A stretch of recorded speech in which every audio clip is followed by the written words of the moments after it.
This video is sponsored by Case Filters, Capture with Confidence. Click on the link in the description below and use the code Alistair for a 5% discount. Hi everyone, I'm Alistair Ben and you're watching Expressive Photography. Welcome to my new office here on the Isle of Lewis. I must say it's turned into quite a cozy little space, but I'm amazed this video ever got made because we have a nature reserve out the front of the house and I spend most of my time looking at my office window with my binoculars. But last week I got back from Canada where I was running some workshops with my really great friend Adam Gibbs. We had a wonderful time. We had 3 great groups. And in this video, I want to talk about being in the moment. I want to talk about how we find photographs when the landscape is presenting itself to us in a certain way on a certain day. Now, obviously, when you're running workshops, you can't say, well, we'll come back tomorrow when the light's better. You have to make the most of the conditions that are presenting themselves to you. And I think this is where the expressive photography mentality and the ethos that we have of being open and being accepting of the conditions is a really positive thing to do, because it cuts down all of those expectations. It cuts down all of those I can only be creative if questions or statements in terms of what the weather's going to be doing or what the light's going to be doing. Now, what I've decided to do is jump into Adobe Lightroom here and look at some of the photographs that I made. And at the start, you can see here the famous fairy tree at Fairy Lake near Port Renfrew.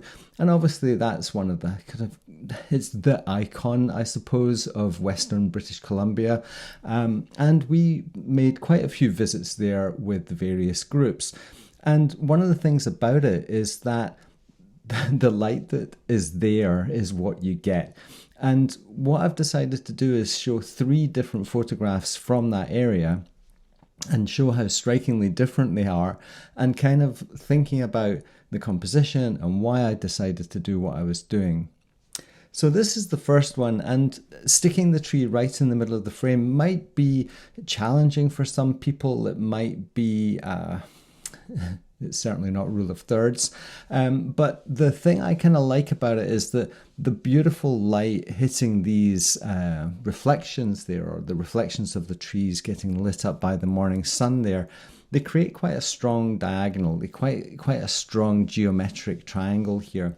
And if I look at the EXIF data, you'll see this is a 25-second exposure at f16 ISO 40, and that's at 200mm on my GFX 100 Mark II.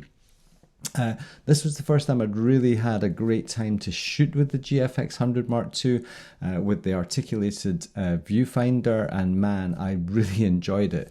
But going back to this composition, the reason I went for 25 seconds is the thing with this fairy tree is there's only a limited number of places that you can really compose from.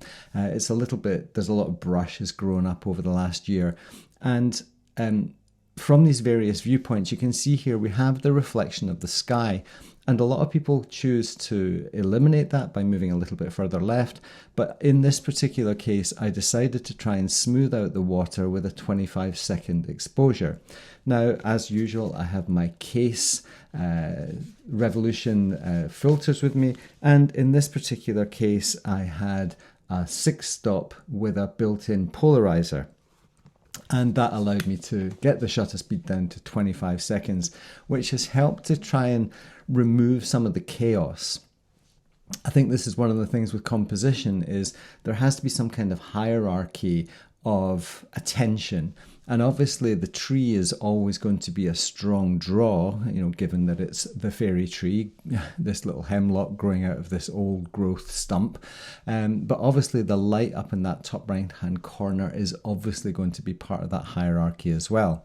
So I kind of felt that these streaks of light going down the left hand side were kind of a nice counterpoint. I didn't want to lose that left hand side and make the right hand side too dominant. So by putting the tree slap bang in the middle, I felt that was a pretty reasonable compromise.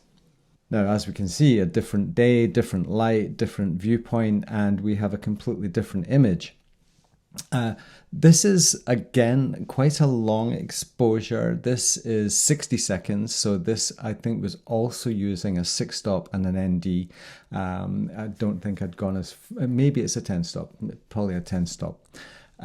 So as you can see with this one, darker image, I've made it quite moody. I wanted, again, when we start talking about hierarchies, the golden light there can be so dominant, and if we make that very bright, and let's just quickly, if I brighten this image, just now, it's kind of nice, you know, it adds energy, it adds power to the composition, and this is where processing, there is no fixed point. You can't say, well, you know, this is the definitive version or this is the definitive version. I think it's nice for us to have that flexibility to produce an image that we're happy with, but with the right to change our mind. When I processed this earlier to make the video, I made it a bit darker. I think also the room was in a different light as well. And now in this gloomy room, I like the slightly brighter version of this scene. Quite a straightforward composition. Again, using the 60-second exposure to slow down the water, to create less chaotic reflections. That's the key thing. You'll notice there's a really weird little anomaly here where you can see the water's actually drifting from left to right across the frame, and the actual log is creating a little calm spot, and it looks really quite incongruous. I find it quite weird how that's all happening. But at the end of the day, I really love the light in this particular photograph. The third and final image from the fairy tree was taken from a lower viewpoint. As you can see, we've got much lower. This is right down by the lake edge. And on this particular morning, we had a bunch of fog. And as soon as we get fog, we get atmosphere. And as soon as we get atmosphere, photographers get all excited and start running around with their cameras. Again, this was taken the same morning as the second image there, just from a different viewpoint. And I like this one. You know, I love the kind of cool feel. We are looking at 1 second exposure here. So this is not utilizing a long exposure. And this is one of the exciting things, is that when we manipulate time with anything that's moving, whether it's slowly moving water or fog or clouds or whatever it might be, as soon as we start manipulating the speed of the water, we change the atmosphere of the scene. I quite like the tonality of this one, primarily because of these cool to warm transitions. I think the tree stands out really quite nicely against the background there. And it's a more intimate scene. We're definitely down lower, we feel closer, and I do quite like this one. So being in the moment is really about accepting the conditions that are presenting themselves to you. My very good friend Bill Neal over in Yosemite there often talks about how the landscape presents itself to you. And something I'm now saying a lot to my participants on workshops is how you present yourself to the landscape is of equal importance. So if you go there with all of these expectations of what you think the images you want to make, or images you've seen from somebody else, or you had an expectation of a certain type of light and it doesn't manifest itself, then you are destined for disappointment. And I don't believe that landscape photography should be something that disappoints us. It shouldn't make our lives worse. I am really more interested in having a great time.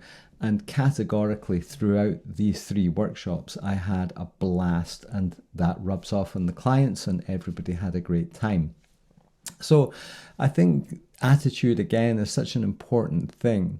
When we look at the next image, we see something very different. So this looks like incredible light. You know, it looks like this really atmospheric, glowing light. Whereas in the reality of the situation, we were just in a deep forest.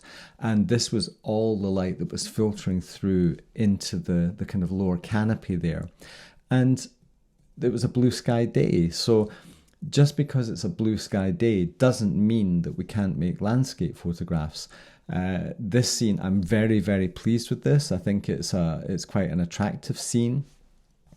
So even on a blue sky day, we can make photographs that have quite strong light in them, quite powerful light, and we can make moody photographs. Obviously, when you have these bright specular highlights like that, you have to darken the scene quite considerably. And this is probably 2 to 3 stops lower than what you would call EV, the zero EV, this midpoint of your exposure, this average exposure. So this is really quite a dark photograph. And the light is becoming the subject. It's just the way the light is reflecting and the way it's kind of drifting along all of these little edges of these trees, sort of side lighting them. I really quite like this one. I think it's got tons of atmosphere and it's really quite powerful. Being in the moment for me, I'm very aware of it. I'm very aware of when there's a kind of a disparity or a conflict between how the landscape is presenting to me and how I'm presenting to it. And the next series of photographs is a really good example of that. There was one morning, we went into a beautiful section of forest that we'd been into the day before. It was kind of raining a little bit. It was kind of very damp and very moist. Quite gloomy maybe, but still very, very beautiful light in the forest there. And many of the participants and Adam were really getting into some of the forest photography. But for me, it just wasn't ticking the boxes. It just wasn't who I was, I guess, in that moment. And this was an area right by the coast, so I was able to leave the forest and get onto the shoreline. And that's when I found myself in the landscape, I suppose. Putting on a 10-stop ND filter, there was absolutely no light. It was a very grey day, totally flat light, no directionality, just one giant softbox of cloud. But I enjoyed zooming in with my 200mm, particularly in this pano aspect ratio, the 65x24. So this is with the Case 10-stop ND filter. 60 seconds this is, just to smooth out the water, to get rid of all the detail. And I just really like the kind of intimacy of these rock surfaces.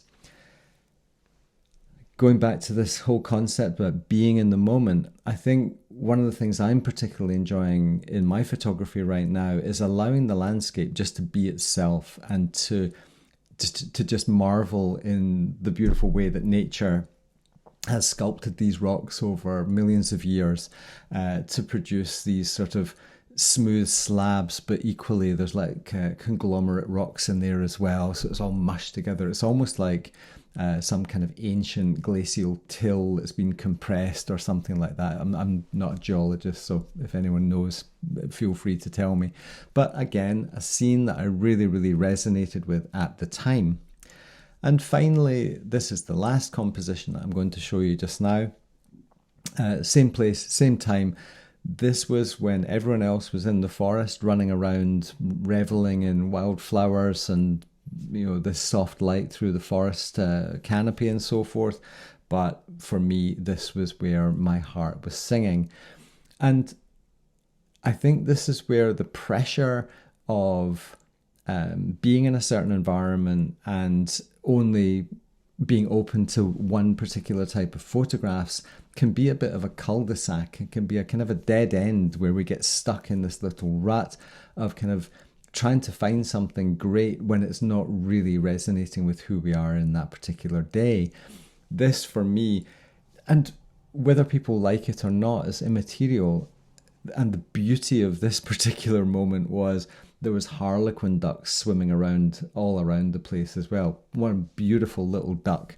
We don't get them here in Scotland. So looking at those, and every time there was a 60-second exposure, of which I made many, I could just sit and look through my binoculars at these beautiful birds, bald eagles flying overhead, and these beautiful harlequin ducks swimming around in the water, all courting and pairing up for the breeding season. One of the great things about long exposures is having the time to just look at the landscape around you. So I think, looking at this little selection of images. I've only scratched the surface of the photographs I made in Canada. I actually shot quite a lot. We went to some beautiful places. The light conditions were hugely variable. We had days of rain, we had days of blue sky, we had some fog from time to time. We spent some time by the ocean, we spent some time next to some big waterfalls. And I have barely scratched the surface. This office is 12 hours old. We only finished unpacking it last night. So we are just getting back to work now after quite a few weeks of me being on the road and of course moving house up here. So if I can keep my binoculars stowed away over the next few weeks, I do look forward to bringing you some more content. On the topic of workshops, the ones for May of 2025 that Adam and I will be running, we're going to be doing Vancouver Island, and we are going to be announcing one in the Rockies in the middle of May.